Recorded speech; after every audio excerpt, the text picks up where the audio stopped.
Ingat cerita dalam kitab Durratun Nasihin. Saya ulang lagi cerita ini untuk sugesti. Ada buajingan tengik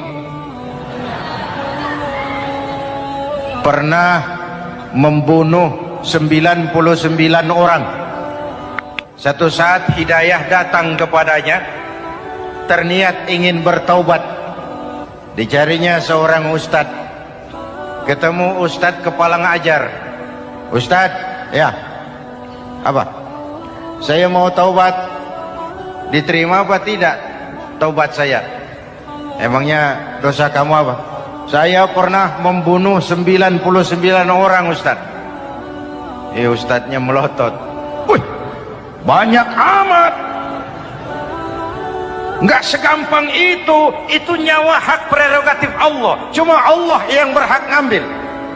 Membunuh tanpa alasan yang benar, dosa besar. Dosamu kelewat banyak, Mas. Nggak bisa. Dia vonis lebih dulu kayak surga milik bapak moyangnya.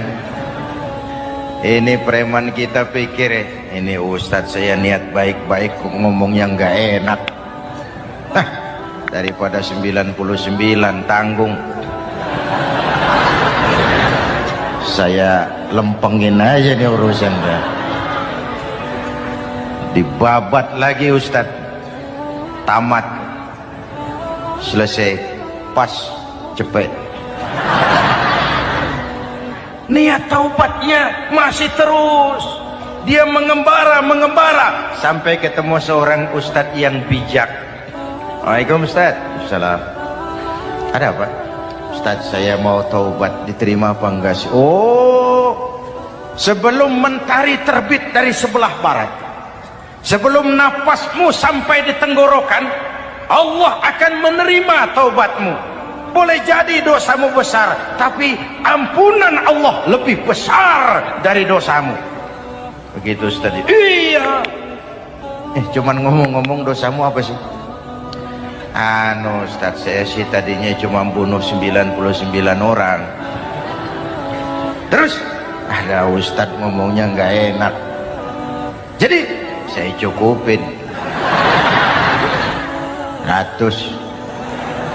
Oh, taubatmu diterima asal benar-benar. Cuma begini saja, kampungmu kampung brengsek tuh, lingkunganmu nggak sehat.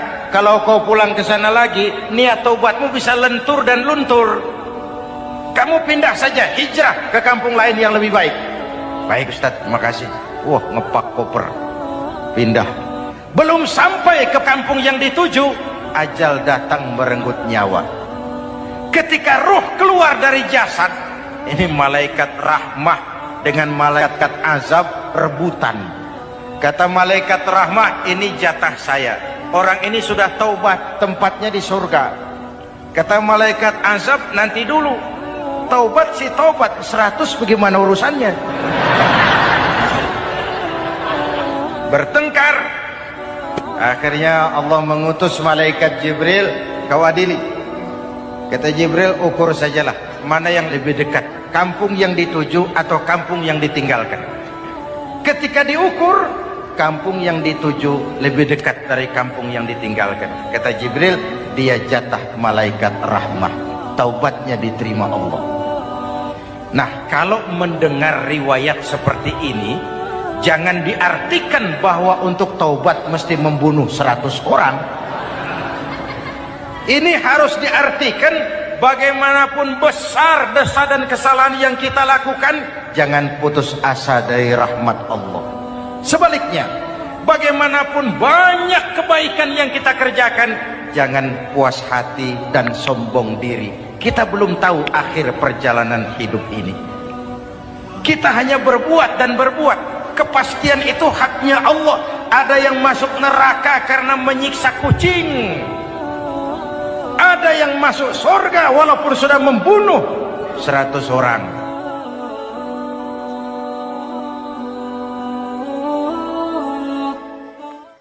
Belum pernah Allah menciptakan makhluk seindah manusia, sesempurna manusia.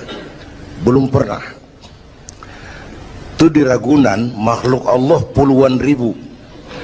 Bandingin nama kita, bagus mana?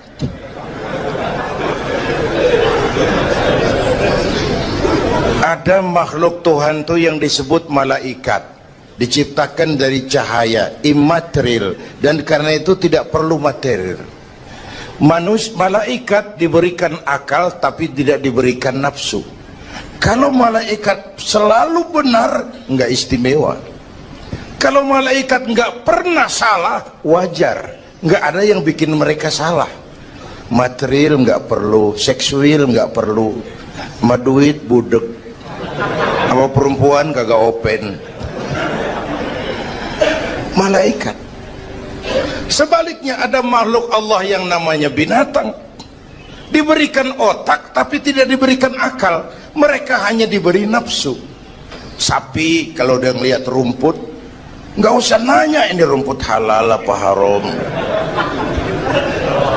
nggak usah. Ayam jago kalau sudah datang syahwatnya, nggak usah nengok ini banyak orang apa enggak, nggak usah. Dan itu wajar binatang.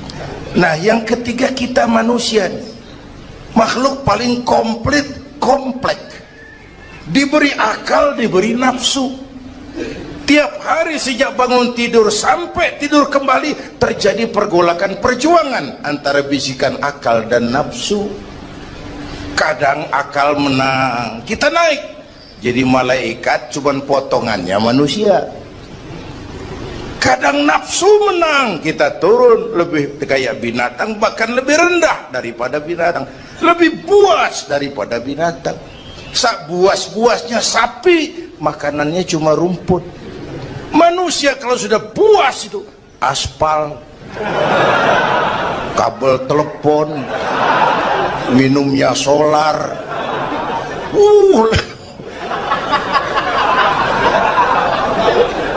lebih puas dari binatang sekalipun. Agar akal bisa mengendalikan nafsu, Allah menurunkan agama, bukan menghilangkan, mengendalikan, mengatur. Manusia tanpa nafsu bukan manusia. Manusia nafsu melulu, kebo.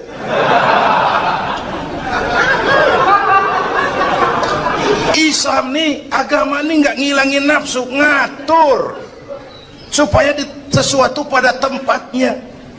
Jangankan hidup berkehidupan, pakai kopiah saja mesti ada caranya tuh. Ya, ada cara. Ceramah ya gini, dagang miringin dikit, main gaple begini.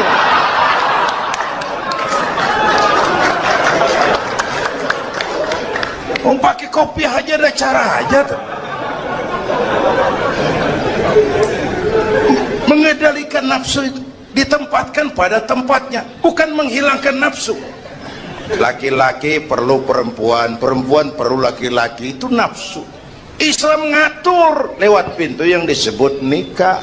Maka dalam Islam jangankan orang biasa, kiainya boleh kawin. Bener, saya kalau kiai nggak boleh kawin saya pilih mundur saya. Berat, rontok rambut.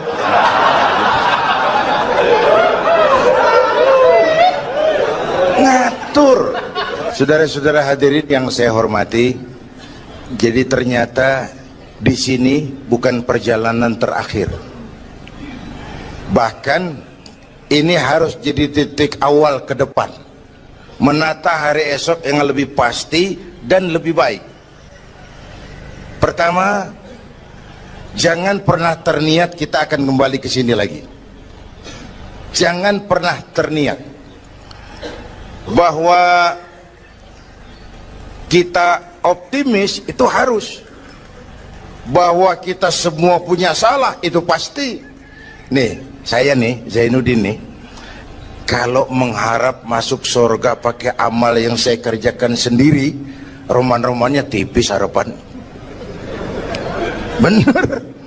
Sholat saya berapa banyak saya tahu, sedekah saya berapa duit saya tahu, sholat saya berapa banyak saya tahu. Terus saya baca sejarah, Nabi Adam dosanya atu, makan buah khuldi. Nabi Adam dosanya atu, dikeluarin dari surga.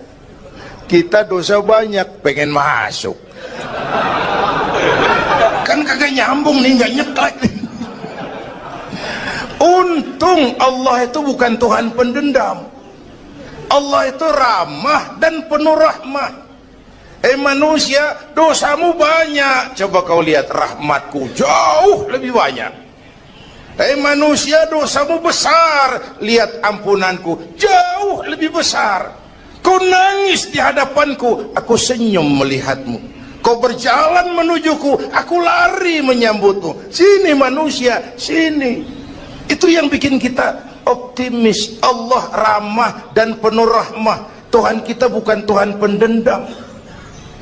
Jangankan kita nih yang ada dalam Duratan apa Riyadhus Shalihin itu kan riwayat lama. Ada mbahnya bajingan, tengik lagi. Ini pernah membunuh 99 manusia, 99 orang dibunuh. Bayangin, satu hari datang hidayah, ada keinginan taubat kembali. Berangkat dia cari ustadz mau menyatakan taubat.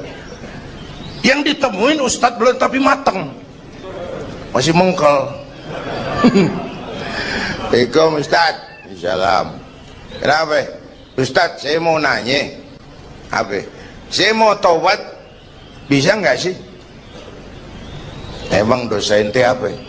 Saya pernah bunuh 99 orang ustadz. Oh, ente kelewatan amat. 99 mau gedean itu, susah taubatnya, susah. Enak aja 99 dibunuh, kurang ajar ente. Oh, niat namanya bajingan digituin, naik darahnya. Sialan nih ustadz nih. Orang mau taubat kok ngomongnya nggak enak. Gue pikir daripada 99 dengan gue lempengin nih. Akhlakul karimah itu kriterianya itu langsung dari Allah. Jadi bukan manusia yang menentukan sesuatu itu baik, benar, salah. Itu hak prerogatif Allah. Nah, akhlak ini lebih lengkap, lebih sempurna daripada daripada adat misalnya. Anak muda yang lewat di depan orang tua membungkukkan badan, itu dianggap sudah cukup beradat, tapi belum tentu berakhlak. Niatnya apa dia bungkukin badan? Ngelihat kaki-kaki udah bongkok. Tergantung niatnya itu. Secara adat dia sudah beradat, tapi belum tentu berakhlak. Bergantung motivasinya. Oleh sebab itu dalam Islam, akhlak itu 3. Pertama, akhlak kepada Tuhan. Ini yang terpenting dan ini pondasi. Akhlak kepada Tuhan itu intinya 2. Jangan menyekutukannya dengan sesuatu pun, jangan menyembah kecuali hanya kepadanya. Itu berakhlak apa tidak kita kepada Tuhan, kelihatan dari 2 ini. Jangan menyekutukannya dengan sesuatu, jangan menyembah kecuali hanya kepadanya. Itu sumber nilai akhlak. Jangan menyekutukan Tuhan dengan terang-terangan atau remeng-remeng. Kadang-kadang kita terang-terangan, enggak, remeng-remeng kejebak. Gue entak pakai cincin ini nih, tuh, cincin dah. Gue entak pakai cincin ini nih. Jangan anak perawan, nenek-nenek lihat gue lemes. Nenek-nenek ya lemes. Nah, jangan menyembah kecuali hanya kepadanya. 1. Yang kedua, akhlak kepada sesama. Baik sesama muslim, non-muslim, dan seterusnya. Yang ketiga, akhlak kepada lingkungan. Dia mau pohon ini kan kita harus berakhlak. Sama air kita harus berakhlak. Satu saat kampung saya banjir, saya ngomong sama engkong saya, "Kong banjir kong." Kata engkong saya, "Biarin, bukan salah air, habis salah lo." Salah kita bagaimana? Lah lo tempat air lo tempatin. Yang punya tempat datang dia kagak ngerti, ini tempat gua di sini nggak beda lo. Banjir. Artinya apa? Di Jakarta ini kita nggak ngasih tempat buat air, pantas dong dia ngayap kemana-mana. Al-Quran mengajarkan wa tilkal ayyamu nudawiluha bainan nas. Hari itu kami putar di antara manusia. Tidak ada yang tetap. Segalanya pasti berubah. Sehingga para filosof bilang yang tetap adalah perubahan. Yang tetap adalah perubahan. Ada saat datang, ada saat pergi. Ada hari dilantik, ada saat menyerahkan jabatan. Ada saat berdiri, ada waktunya duduk. Semua datang dan pergi silih berganti. Dalam proses perubahan itu sering terjadi pergeseran nilai. Ya Bu? Apaan? Serius banget. Emang kudu serius. Dalam perubahan itu sering terjadi yang disebut pergeseran nilai. Sebab apa? Sebab Al-Quran sudah memberikan indikasi. Kalla innal insana la yatgha ar-ra'ahus taghna. Manusia sering lupa diri apabila melihat dia berada dalam posisi yang mapan.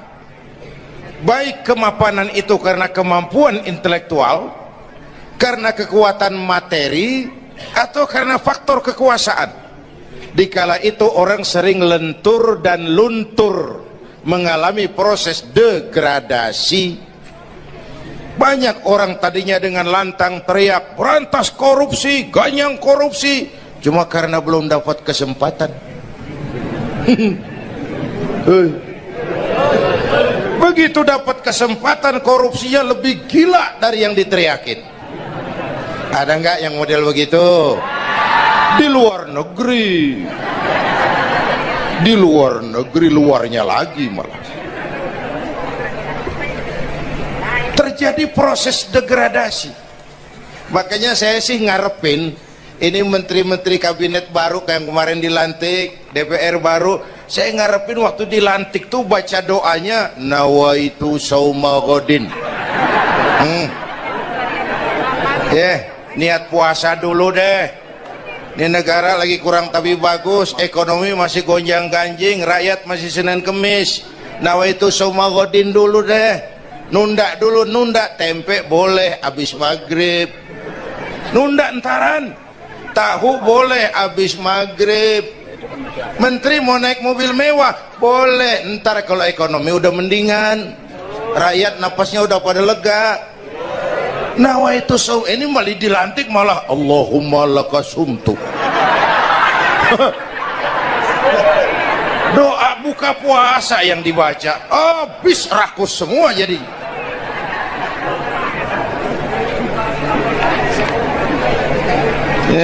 Dengerin ngikutin senturi ya, ban bingung kita siapa yang nanggung jawab ini. Yang jawab banyak banget, yang nanggung kagak ada. Bener nih, yang jawab semua jawab pakai jurus bekelit. Yang nanggung kagak ada. Nih ujung-ujungannya saya khawatir kayak lagu Bengawan Solo, akhirnya ke laut. Kalau udah ke laut udah kagak ada yang ngurusin, dah ribet urusan.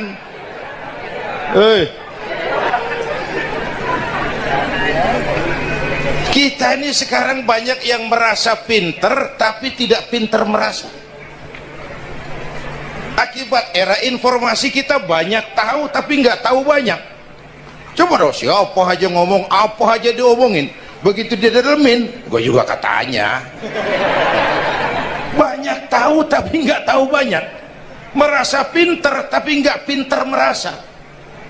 Orang tuh kalau merasa pinter yang timbul keangkuhan, tapi kalau pinter merasa yang timbul kebijakan. Ayolah, nah itu sama godin sebentar kok, nunggu maghrib deh. Kalau ekonomi udah beres, rakyat hidup jodoh rada mapan, itu menteri mau pakai mobil mbahnya mewah, masa bodo amat. Ya, dong menteri-menteri di Inggris harga mobil dinasnya 200 jutaan, padahal Inggris yang bikin Rolls Royce, Inggris bikin mobil Bentley, Inggris bikin mobil Aston Martin. Aston Martin itu merek parfum apa mobil pakai? Hah? Merek parfum apa mobil? Merek mobil bang. Itu Aston Martin yang dipakai James Bond itu. Oh iya iya, punya pakai? Gue juga katanya.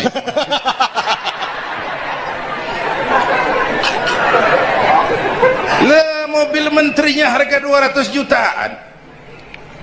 Menteri-menteri Malaysia pakai mobil Proton Saga, produknya sendiri. Kita 1,3 miliar. Ada, mudah-mudahan mobil dinas baru ini bisa meningkatkan kinerja saya, kata seorang menteri. Dodol. Apa hubungannya mobil mewah sama kinerja? Apa hubungannya mobil mewah sama kinerja? Kalau memang mental bajai, biar naik Mercy juga selandang-selandang nggak karu-karuan. Mental. Dan ini saya mau bicara, kita perlu stabilitas temperatur batin atas terjadinya perubahan yang membawa pergeseran nilai. Kita harus kayak ikan di laut. Ibu tahu ikan di laut? Tahu?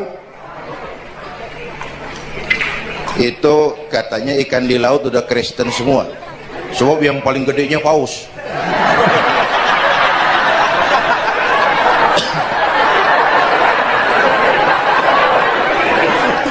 Menghadapi arus perubahan kita itu harus seperti ikan di laut, kata saya tadi. Ikan di laut biar 3 tahun berendam di air asin, nggak ikut jadi asin tuh ya. Kenapa? Karena dia hidup. Ikan yang hidup 3 tahun berendam di air asin nggak ikut asin. Tapi begitu dia mati, ikan mati mah bagaimana keadaan? Digaremin asin, diasemin asam. Ikan mati. Orang yang jauh dari agama, jiwanya mati.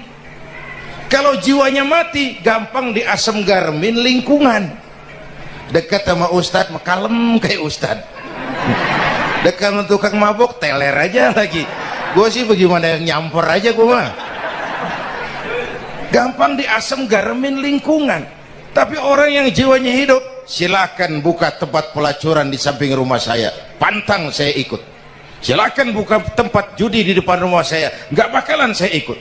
Silakan buka minuman keras di belakang rumah saya, nggak bakalan saya ikut. Jiwanya hidup.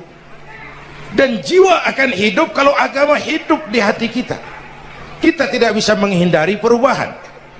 Kita tidak bisa menghindari arus persaingan. Sekarang ini jangankan dagang, jadi kiai juga kalau nggak sanggup bersaing. Ini bahasa kasar tapi jujur. Curhat. Karena sekarang orang hidup di zaman banyak pilihan. Pergeseran nilai pas. Alif bawah alif depan u a e u mim da semata dalapan talam depan lu mata lu. Berasa. Nah, begitu masuk listrik, rumah pada terang, terjadi pergeseran nilai. Apa yang kita lihat? Televisi main gede-gedean. Ya, ngaku lu, ngaku. Suara Al-Quran sepi. Jangankan yang baca Barzanji, yang apal sifat 20, yang baca Quran pun sepi. Ini pergeseran nilai. Dulu sosial kontrol tajam, Pak. Orang peduli sama lingkungan. Dulu, sekarang lu gue. Ya. Dulu kalau ada anak gadis hamil di luar nikah, aib, malu selebar kampung. Sekarang makanan hari-hari. Benar-benar nih. Ibu-ibu lebih menghargai selingkuh daripada poligami. Ayo ngaku. Yang bapaknya senyumnya lebar banget nih Pak. Yang bapak. Terjadi pergeseran nilai. Nah, kita ingin pergeseran nilai itu yang positif, bukan yang negatif. Nah, supaya bisa kita harus punya filter. Ini kan abad entertain, Pak. Orang pandai membangun pencitraan sekarang ini. Karena rakyat kita, umat kita ini kan sekarang kayak daun kering, Pak. Gampang dikumpulin, susah diikat. Berisik, gampang dibakar. Cepat heran, gampang kagum. Masyarakat mall. Nih ibu-ibu nih, coba asal ada mall baru, rame-rame aja berangkat. Belah sono buka, rame-rame dia ke sono. Kagak belanja. Numpang heran doang. Ke sono heran, kemari kagum. Ini dimanfaatkan oleh ahli entertain, pandai membungkus, membangun opini, membangun pencitraan. Maka kita harus punya filter. menghadapi arus perubahan harus punya stabilitas temperatur batin. Apa konsepsi dasarnya? Agama, Bu. Kekuasaan kalau jatuh ke tangan orang beriman aman. Ilmu kalau jatuh ke tangan orang beriman manfaat. Harta kalau jatuh ke tangan orang beriman manfaat, rahmatan lil. Tapi kekuasaan jatuh di tangan orang yang jauh dari iman, Fir'aun kan dulunya cuman raja bang, cuman kelamaan jadi raja nggak ada yang nandingin, akhirnya lupa daratan ngaku jadi Tuhan. Ana rabbukumul a'la, aku Tuhanmu yang paling tinggi katanya. Dihadapi oleh Musa, dulu mah adu sihir, sekarang kan adu konsep. Itu cuman beda versi aja. Dulu adu sihir, sekarang adu visi dan misi. Polanya sama, begitu orang tuh dikenal dari visi dan misinya. Akhirnya Fir'aun mengangkat diri jadi Tuhan, ditenggelamkan di Laut Merah. Begitu udah cengap-cengap napas sampai tenggorokan baru amantu bi Rabbi Musa wa Harun. Aduh, kalau begini saya juga percaya sama Tuhannya Musa. Udah mau mati. Walaikal maut, gemes banget, dikedukin lumpur, dijubulin, mampus loh. Kemarin kemana udah gini hari baru beriman. Kekayaan kalau jatuh di tangan orang yang jauh dari iman, yang muncul korun, lupa diri, lupa daratan, masuk dalam kategori kalla innal insana la yatgha ar-ra'ahus taghna. Maka dalam pada itu kita bersyukur Majelis Ulama memberikan fatwa yang berkenaan dengan perubahan-perubahan yang terjadi di tengah-tengah kita, supaya kita ini punya pagar, supaya kita punya benteng ada yang kita pegang. Dan yang memberikan fatwa juga Majelis Ulama, bukan seorang tuh, majelis, lalu terdiri dari berbagai macam proses pertimbangan. Nggak sembari ngelamun di bawah pohon jambu tuh nyusun fatwa tuh. Saya perlu sampaikan ini sebab orang kan harus hati-hati. Memang ada hadis, barang siapa yang berijtihad lalu ijtihadnya benar dapat 2 pahala, kalau ijtihadnya salah dia dapat 1 pahala. Manijtahada, man di sini bukan lil itlaq, bukan siapa saja, barang siapa lalu siapa saja, nggak beres urusan. Barang siapa yang memenuhi persyaratan untuk berijtihad lalu dia berijtihad, itu yang kalau salah dapat 2, kalau salah dapat 1, kalau benar dapat 2. Jadi manijtama'a fihi syurutul ijtihad, bukan man lil itlaq lalu siapa saja boleh berijtihad lalu lahir fatwa yang aneh-aneh. Tetapi sungguh pun demikian, fatwa Majelis Ulama itu tidak bersifat mengikat. Ini yang bijaksananya tuh dalam Al-Quran Pak. Bu, balik lagi ke ceramah nih. Dalam Al-Quran Allah itu maha bijaksana. Kapan? Coba. Kalau surga disediakan untuk orang yang tidak punya dosa, sepi surga. Ya, nih ayo jujur nih, ada nggak yang kagak punya dosa di sini? Nggak ada. Untung Allah bilang apa? Wa amma man sakulat mawazinuhu fahuwa fi 'ishatir radiyah. Orang yang timbangan kebaikannya lebih berat dari timbangan La ilaha illallah, bahwa tidak ada Tuhan yang perlu disembah selain daripada Allah Subhanahu wa ta'ala. Ini hakikatnya merupakan inti daripada ajaran rasul-rasul terdahulu. Kenapa? Seluruh rasul bersumber dari satu sumber yang sama, yaitu dari Allah Subhanahu wa ta'ala. Maka prinsip ajaran ketuhanan yang mereka bawa tentu saja sama. Nabi Adam mengajarkan la ilaha illallah, Nabi Nuh mengajarkan la ilaha illallah, cuma tentu sambungannya Nuh Rasulullah. Nabi Ibrahim mengajarkan la ilaha illallah, Ibrahim Rasulullah. Nabi Musa mengajarkan la ilaha illallah, Musa Rasulullah. Bahkan Nabi Isa mengajarkan la ilaha illallah, Isa Rasulullah. Dan Nabi Muhammad mengajarkan la ilaha illallah, Muhammadur Rasulullah. akhlak manusia kepada Allah dengan menanamkan tauhid. Jadi kalau ingin berakhlak yang benar kepada Allah, jaga tauhid, pegang teguh akidah. Saudara-saudara kaum muslimin rahimakumullah, lawan daripada tauhid adalah kufur. Kufur bisa dua, bisa kufur iman, bisa kufur nikmat. Kufur itu sifatnya, kafir itu orangnya. Ada orang kufur iman, dan ini merusak akhlak kepada Allah subhanahu wa ta'ala. Kufur iman itu kadang-kadang bentuknya syirik, orangnya disebut musyrik. Kufur iman itu kadang-kadang bentuknya nifak, orangnya disebut munafik. Kufur iman itu kadang-kadang bentuknya riddah, orangnya disebut murtad. Ini merupakan jenis daripada kufur-kufur iman dan tergelincirnya manusia daripada akhlak kepada Allah subhanahu wa ta'ala. Benar, di zaman sekarang kita tidak menyembah berhala. Memang di zaman sekarang kita tidak menyembah patung. Iya, kita tidak berkeyakinan Tuhan lebih dari satu. Tapi kadang-kadang akhlak kita kepada Allah sering lentur dan luntur, sering bergoyang dan tergoncang, sering kena erosi dan polusi.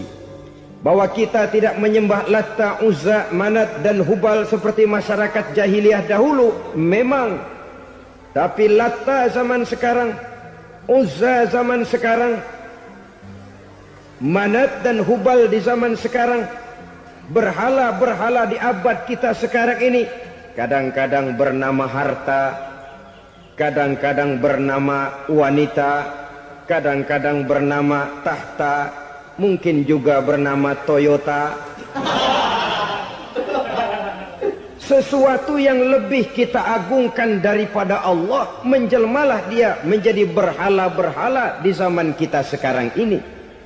Manakala kita di kantor sudah lebih takut kepada kepala bagian kita daripada kepada Allah, maka Tuhan kita barangkali adalah kepala bagian kita. Manakala kita sudah lebih takut kepada manusia daripada kepada Allah, bergeserlah akhlak kita kepada Allah, mengagungkan manusia dan menomorduakan Allah. Maka di zaman sekarang akhlak kita kepada Allah sering kena erosi, sering kena polusi. Mungkin karena sulitnya lapangan kerja, tingginya tensi ekonomi, persaingan hidup yang makin tajam, sulitnya mencari lapangan kerja, orang kadang-kadang nekat, sedikit pertimbangan, picik pandangan, mudah melakukan potong kompas, sehingga terjadilah perbuatan-perbuatan yang memelencengkan akhlak kita kepada Allah subhanahu wa ta'ala. Kadang-kadang terjebak mempercayai selain daripada Allah. Kadang-kadang terjebak di dalam mengagungkan yang selain daripada Allah lebih dari yang seharusnya. Terkenalah akhlak kita kepada Allah, jaringan-jaringan erosi dan polusi. Kufur sebagai lawanan daripada tauhid merupakan sifat daripada orang yang tidak berakhlak kepada Allah. Bentuknya pertama bisa syirik. Syirik itu artinya meyakini ada Tuhan lain selain daripada Allah. Itu yang namanya syirik. Jadi percaya Tuhan ada, cuman Tuhannya kelebihan. Itu yang disebut syirik, dan itu merupakan cerminan dari akhlak yang rusak kepada Allah subhanahu wa ta'ala. Berkeyakinan Tuhan lebih dari satu, berkeyakinan bahwa Tuhan itu beranak atau diperanakkan, atau mengagungkan sesuatu sama dengan Allah, atau menjadikan yang selain Allah sebagai tujuan akhir daripada perjalanan kehidupan ini, maka itu sudah terjebak kita dalam musyrik. Dan syirik satu dosa yang tidak berampun. Bahasa kasarnya, yang namanya syirik itu jenis bapak moyangnya dosa. Saudara-saudara, sebab itu saya pesan, kalau memang terpaksa, biasanya yang tinggal di kota-kota besar itu kalau tidak kepengen dosa kan susah. Kalau terpaksa harus bikin dosa, cari yang kecil-kecil saja, yang kira-kira taubatnya gampang. Umpamanya pulang sholat Jumat nukar sendal, umpama, yaitu jelas dosa. Tapi dosa yang taubatnya agak mudah. Jangan sampai terjebak ke dalam syirik, menyekutukan Allah. Kalau sudah menyekutukan Allah, Allah dimadu, murka benar Allah kepada kita. Innallaha la yaghfiru ayyushraka bih wa yaghfiru ma duna dzalika liman yasha. Allah tidak akan memberi ampun kepada orang yang menyekutukannya dengan sesuatu, tapi Allah mau mengampunkan dosa yang selain itu bagi orang yang dikehendakinya. Jadi orang-orang yang sudah terjebak syirik, menyekutukan Allah, meyakini ada Tuhan lain selain daripada Allah, meyakini Tuhan beranak atau diperanakkan, bagaimanapun baiknya mereka di dunia, bagaimanapun sosial jiwanya, bagaimanapun pemurah tangannya memberikan santunan dan pertolongan kepada orang lain, kalau sudah syirik, seluruh nilai kebaikannya akan tidak ada gunanya lagi. Karena tidak ada tempat nilai kebaikan itu bergantung. Sedangkan kita berbuat baik agar diterima oleh Allah. Kalau Allahnya marah kepada kita, siapa yang akan menerima nilai kebaikan itu sendiri? Ini bentuk yang pertama. Yang nyata-nyata menyembah berhala, syirik. Yang nyata-nyata beriktikad Tuhan lebih dari satu, syirik. Atau yang tersamar. Yang tersamar itu yang sering jadi penyakit kita. Saya sejak ada perkutut ini di rumah, perkutut. Saudara-saudara, yang merusak akhlak kepada Allah, yang merusak tauhid setelah syirik, bisa juga berbentuk nifak. Nifak itu sifatnya, orang yang punya sifat nifak disebut munafik. Asal katanya dari nafakun. Nafakun itu satu lubang yang punya dua muka, seperti goa, ada tempat masuk, ada tempat keluar. Maka munafik orang yang punya dua muka. Kalau bahasa kita, pandai bermain minyak di atas air, manis jika berhadapan, balik belakang lain bicara. Sehingga apa yang dinamakan nifak, kata Imam Ali Al-Jurjani dalam kitab ta'rifatnya, izharul imanu bil lisan wa kitmanul kufri bil qalbi. Menyatakan, menampakkan iman dengan lidahnya, tapi menyembunyikan kekafiran dalam hatinya. Dengan kata lain, lidahnya mah iman, hatinya mah kafir. Padahal hati itu yang dilihat, padahal hati itu yang dinilai. Kenapa lidahnya mengaku iman? Ya mungkin karena kepepet, mungkin karena kepentingan, mungkin karena ingin mencari kelemahan orang, lalu dia pura-pura beriman. Tapi sesungguhnya hatinya kufur. Ini merupakan penyakit munafik. Dan terus terang, menghadapi orang munafik jauh lebih berat daripada menghadapi orang kafir. Kenapa? Munafik ini kan musuh dalam selimut. Mau dibilang musuh nyata-nyata, apalagi di zaman Rasul ya, ketika periode Madinah, berat sekali menghadapi orang munafik. Mau dibilang kafir, kalau ketemu assalamualaikumnya medok juga. Mau dibilang mukmin, di belakang ngegerundel, nyari-nyari penyakit, nyari-nyari lantaran, mencari-cari gara-gara. Kalau kafir jelas kafirnya, kalau musyrik jelas musyriknya. Tapi munafik, di depan kita dia mengaku beriman, di belakang kita dia caci maki kita. Maka demikian rupa watak orang munafik, Allah benci betul. Sampai dalam Quran orang munafik itu divonis innal munafikin fid darkil asfal minan nar. Orang-orang munafik di dasar jurang neraka yang paling bawah, keraknya neraka. Saudara-saudara kaum muslimin rahimakumullah. Sebab munafik sangat berbahaya. membahayakan umat, membahayakan agama. Di depan kita mereka ngaku pura-pura beriman. Kalau pidato luar biasa, memuji agama setinggi langit, menampakkan seolah-olah dia orang yang dekat dengan agama. Saudara-saudara, agama penting, agama mutlak. Tapi yang ngomong begitu agamanya apa? Remeng-remeng. Cuma sekedar lipstick, cuma sekedar dekorasi, cuma sekedar kamuflase buat ngibuli orang lain. Dia mengaku beragama, mengatakan agama mutlak, menganggap agama penting, seolah-olah memperhatikan benar tentang tatanan kehidupan beragama, tapi sebenarnya di hatinya tidak lebih berkecamuk penyakit-penyakit kufur. Maka sifat munafik ini termasuk menodai tauhid, artinya merusak akhlak kita kepada Allah Subhanahu wa taala.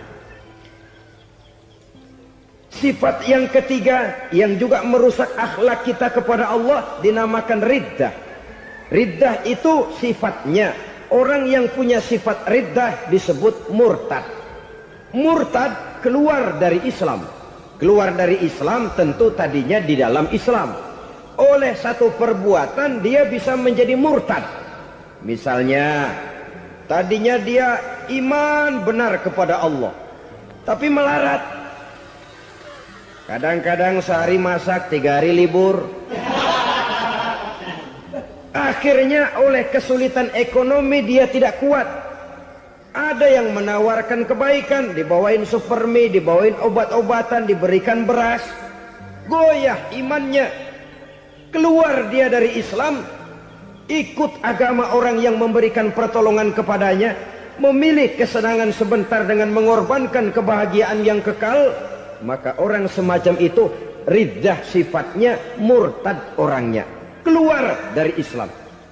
Dan yang menyebabkan kita murtad bukan cuma orang nyata-nyata memproklamirkan diri keluar dari Islam tapi lalu mengikuti agama orang lain. Bukan cuma itu, mengakui ada Rasul lagi sesudah Nabi Muhammad bisa menyebabkan kita murtad.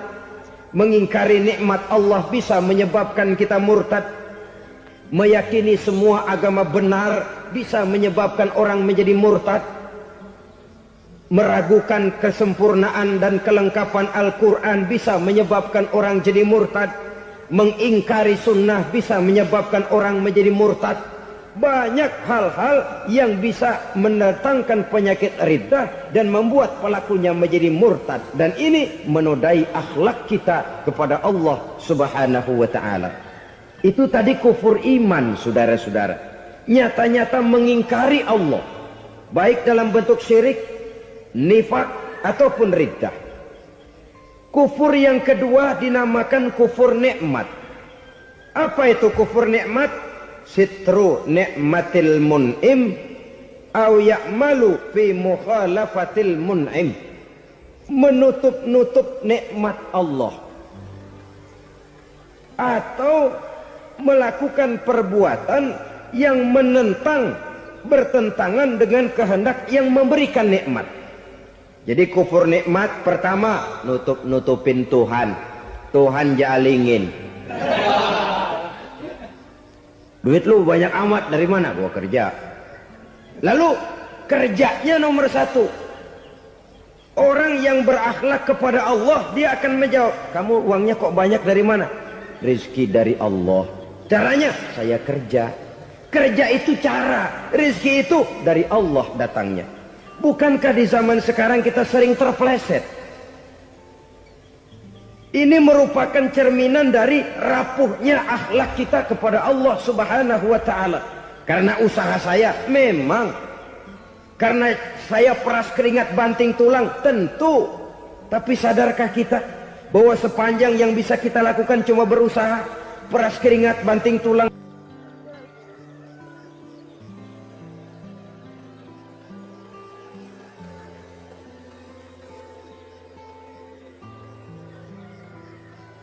Soal rizki, soal jodoh, soal maut, kitakah yang mengatur? Kitakah yang menentukan? Subhanallah. Manusia sungguh tidak berdaya menghadapi 3 hal paling pokok ini. Rezeki, kita cuma bekerja. Kitakah yang menentukan? Tidak. Kita berusaha saja rezeki belum pasti dapat. Apalagi kalau kita tidak berusaha. Jangan terjebak dalam fatalisme. Belum perang udah nyerah. Emang dasar rezeki datangnya dari Tuhan, gak usah kerja dan ntar juga kalau dia datang. Dari mana datangnya? Kerja saja belum tentu dapat rezeki, apalagi kalau tidak kerja. Yang jelas usaha perlu kepastian, itu urusan Allah. Ini akhlak kepada Allah Subhanahu wa taala. Jodoh juga begitu. Kita berusaha, kita berupaya, Allah menghendaki lain jadinya. Maut juga begitu. Siapa sih yang pengen ngadepi maut? Siapa sih yang pengen mati? Siapa sih yang pengen ketemu malaikat Israel? Tidak seorang pun kalau ditanya, kecuali mereka yang putus asa ya. Kalau otaknya masih normal, mau mati mesti belakangan dulu udah dikit. Tapi yang satu itu saudara, kalau dia sudah datang, tenaga mana yang bisa menolak? Kalau dia sudah berkunjung, kekuatan mana yang bisa menghindar? Kalau dia sudah ingin bertemu, kemana kita bisa melarikan diri? Manusia sepanjang yang dia lakukan hanya berusaha, tapi kepastian, ketentuan dari Allah Subhanahu wa taala. Orang yang kufur nikmat, nutupin Allah. Dia merasa rezekinya adalah mutlak peras keringatnya. Seolah-olah Allah nggak punya peranan apa-apa di situ. Oh, ini kan saya bisa rumah begini karena saya kerja keras. Oh, ini mobil saya begini saya kerja keras. Peras keringat banting tulang keras.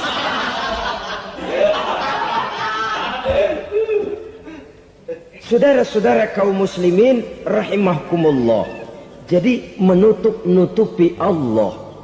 Akibatnya nanti kalau dia berhasil, Allah ketutupan. Kalau dia gagal, orang lain dicaci maki, dicari kambing hitam. Nah, kambing hitam kan mahal. Karena orang sering cari-cari kambing hitam. Jarang orang mau jujur kalau bertemu kesulitan lalu mencari sebab pada dirinya sendiri. Yang paling enak ya nyalain orang. Lo begitu. Orang lain yang paling enak kita salahin. Au ya'malu fi mukhalafatil mun'im, atau dia melakukan sesuatu yang tidak sesuai dengan kehendak yang memberikannya nikmat. Diberikan kita tangan, mulut sih nggak berhenti, terima kasih Tuhan, alhamdulillah saya dikasih tangan. Cuma nih tangan enteng mat nabokin orang mulu. Itu sudah mukhalafatul mun'im, bertentangan dengan kehendak yang memberikan nikmat. Diberikan harta, mulutnya mah basah, terima kasih Tuhan, alhamdulillah dikasih harta, tapi pelitnya minta ampun. Kikir koret medit. Ini juga termasuk kufur nikmat, mempergunakan suatu nikmat bertentangan dengan kehendak daripada yang memberikan nikmat itu sendiri. Saudara-saudara kaum muslimin rahimakumullah. Oleh karenanya kufur iman memang lebih bahaya daripada kufur nikmat. Tapi jangan lupa, kufur nikmat bisa menyeret orang kepada kufur iman. Nah kalau Allah udah dialingin, Tuhan sudah dinomor duain, lama-lama kenapa dia tidak mendewakan dirinya sendiri? Mendewakan pangkatnya, mendewa-dewakan otaknya, mendewa-dewakan kemampuannya. Pada awalnya dia memang cuma kufur nikmat, tapi lambat laun kalau ini tidak diobati secara pasti orang akan mengarah kepada kufur iman. Bisa berbentuk syirik, bisa berbentuk nifak, bisa berbentuk riddah. Saudara-saudara, oleh karena itu menjaga akhlak kepada Allah mutlak penting. Sebab apa? Kita tidak berakhlak kepada manusia saja, kita dikucilkan dari pergaulan. Kalau kita tidak berakhlak kepada Allah, dikucilkan oleh Allah. Hadis qudsi menyatakan, man lam yashkur ala na'mai wa lam yasbir ala balai falyakhruj min tahtis samai falyatlub rabban siwaya.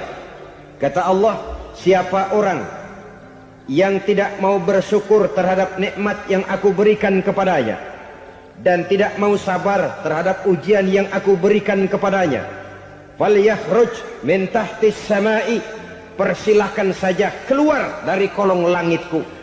Wal yatlub rabban siwaya, tolong cari Tuhan lain selain daripada aku. Murka Allah, diusir, cuman gak kedengeran aja. Siapa yang tidak mau syukur terhadap nikmatku, siapa yang tidak mau sabar terhadap ujian yang aku berikan kepadanya, persilakan keluar dari kolong langitku ini, cari Tuhan lain selain aku. Nah, langit Tuhan yang punya, Tuhan kita lawan, diusir dari kolong langit, mau pindah ke kolong mana?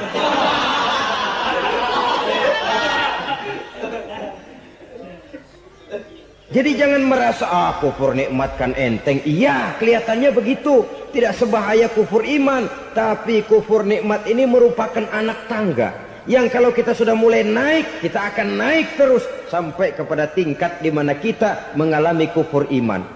Kalau sudah ke sana, maka akhlak kita kepada Allah terkenalah erosi, terkena polusi, hancur akhlak kepada Allah, dan itulah sumber kesengsaraan abadi. Kalau cuma kita tidak berakhlak kepada manusia, barangkali resikonya cuma kehidupan di dunia ini. Mungkin juga ada kehidupan akhirat. Tapi kalau sudah tidak berakhlak kepada Allah, dunia akhirat kita rugi dan celaka. Maka pada kesempatan ini saya mengajak, marilah jaga baik-baik akhlak kita kepada Allah. Satu kali kita bertauhid, sampai mati kita bertauhid. Satu kali la ilaha illallah, jangan tergelincir lagi kita keluar daripada kalimat itu. Satu kali kita bertuhankan Allah, jangan bertuhan yang lain selain daripada Allah.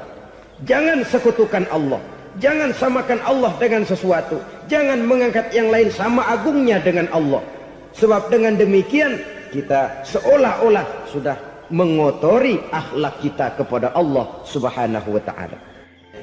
Saudara hadirin yang saya hormati, jadi oleh karenanya akhlak kita kepada Allah merupakan basis daripada kehidupan beragama. Kalau itu sudah mulai rapuh, mulai terkena erosi dan polusi, mulai rusak, dikhawatirkan nanti nilai ibadah kita kepada Allah juga akan turut ambruk karenanya. Saudara-saudara kaum muslimin rahimakumullah, tugas yang kedua, memperbaiki akhlak manusia kepada sesama manusia. Kita tahu Islam sesuai dengan namanya adalah agama damai. Maka akhlak manusia kepada sesama manusia menempati porsi yang penting dalam kehidupan beragama. Bagaimana seorang muslim bergaul, bertata krama terhadap sesama manusia. Mari kita lihat lebih jauh persoalannya. Untuk memudahkan pembicaraan dari kacamata agama, kita kelompokkan saja manusia itu dalam dua. Pertama yang seiman, dan yang kedua yang tidak seiman. Yang tidak seiman itu kita sebut saja kufur atau kafir. Nah, kepada yang kafir pun kita diajarkan untuk berakhlak, apalagi kepada yang memang nyata-nyata seiman, sekeyakinan, seakidah. Kemanapun Islam datang, ke negara manapun ia masuk, ia tidak menaburkan kerusakan. Jadi tidak benar kalau orang pernah itu menggambarkan, saking sentimennya seorang orientalis pernah menggambarkan Nabi Muhammad di tangan kirinya Quran, di tangan kanannya pedang. Menggambarkan seolah-olah Islam dikembangkan dengan kekerasan. Sebenarnya tidak sama sekali. Kalaupun dalam sejarah perkembangan Islam pernah terjadi perang, maka perang dalam Islam sesungguhnya, apabila kita amati sejarahnya, bukan untuk memaksakan agama. Karena memang agama tidak bisa dipaksakan. Tetapi justru untuk mempertahankan agama dari segala macam hambatan, rintangan, hinaan, dan fitnahan. Tapi kemanapun yang jelas Islam masuk, dia tidak pernah membuat kekacauan, kerusuhan, ataupun penghancuran. Candi Prambanan bahkan dipugar, gereja-gereja tidak ada yang dihancurkan oleh umat Islam. Kenapa? Islam agama damai. Soal agama, soal lakum dinukum waliyadin, la ikraha fid din, qad tabayyana ar-rusdu minal ghayy. Tidak ada paksaan dalam beragama, sebab nyata yang benar dengan yang tidak benar. Belum pernah ada orang kafir masuk ke perkampungan orang Islam lalu dikejar-kejar, diteriakin kafir, kafir, sunatin.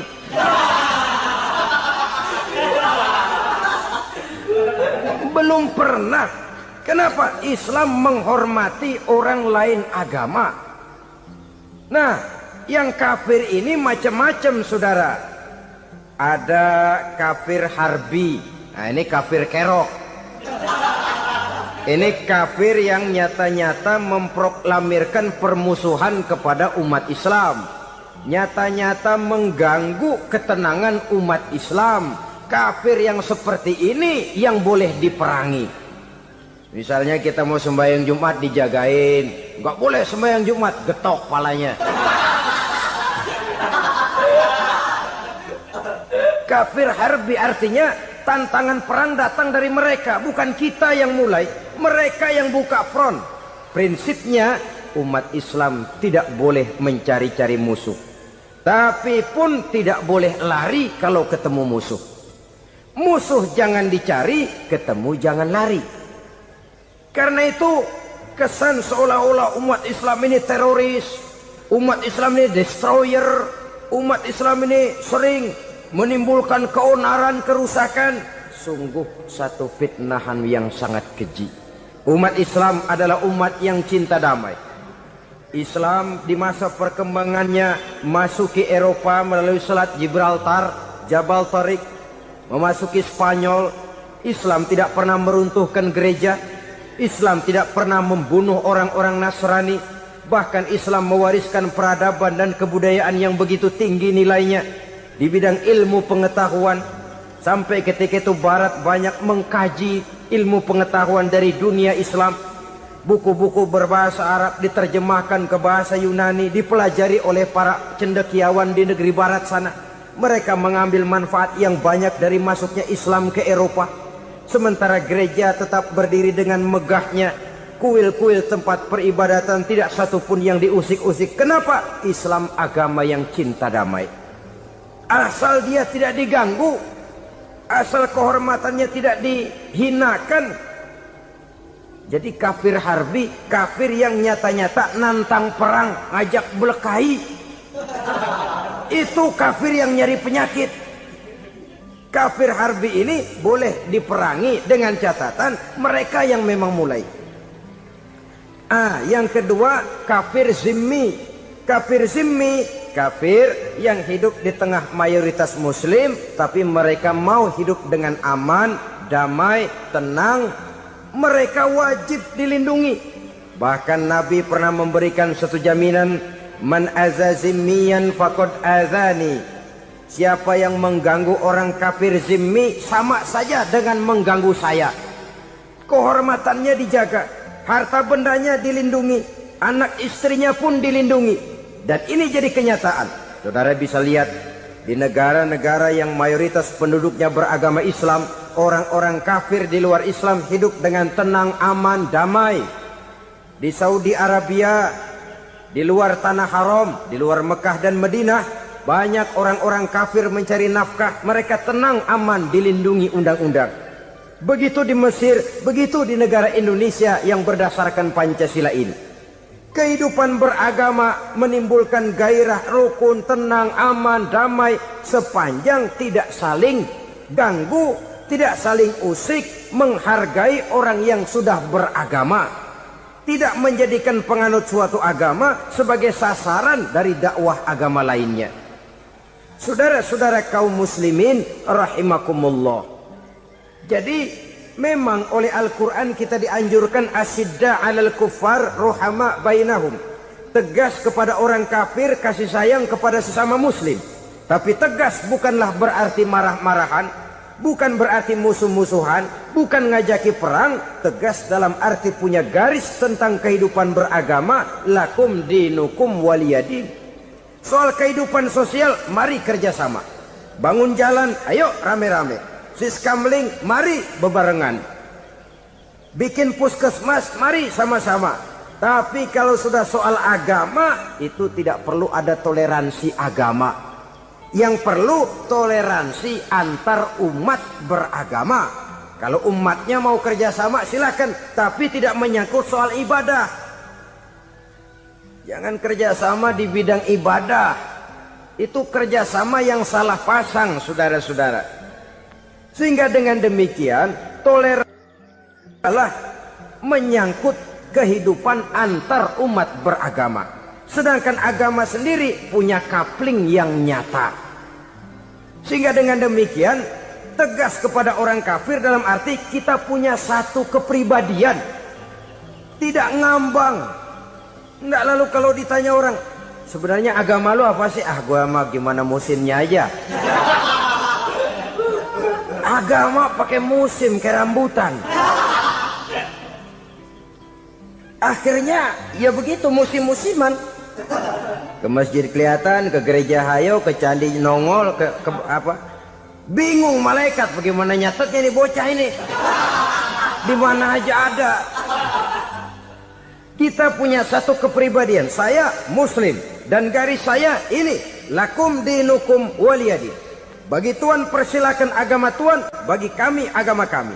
Kami hormati Tuhan, Tuhan hormat kepada kami. Tapi soal agama, couplingnya jelas.